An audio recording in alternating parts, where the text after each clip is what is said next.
मी जितेंद्र शंकर मेहर, वसई रानगाव तालुक्यातला शेतकरी असून मी वसई तालुक्यातील भाजीपाला लागवड करणारा शेतकरी आहे.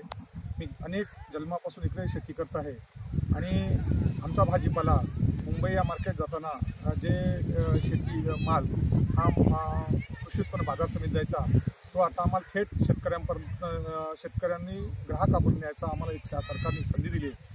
या संधीचं मी स्वागत करतो. खरोखर मोदी सरकारने शेतकऱ्यांच्या हिताचा निर्णय घेतलेला आहे आणि हा निर्णय एवढा चांगला आहे की ज्यामुळे आमच्या बाजाराला आता मालाला चांगला भाव मिळायला लागलेला आहे. आम्हाला स्पर्धेतून बाहेर काढलं आहे आणि आता जास्तीत जास्त गरीब शेतकरी सहजगत्या आपला माल ग्राहकापर्यंत विकू शकतो आणि त्यामुळे आमचा खूप फायदा होणार आहे. आणि खरोखर हे आंदोलन आहे, हे पूर्णपणे चुकीचं आंदोलन चालू आहे देशात. हे शेतकऱ्यांच्या हिताचं नसून हे व्यापाऱ्यांच्या हिताचं आंदोलन आहे आणि कुठेतरी राजकीय प्रेरित होऊन हे आंदोलन चालू आहे.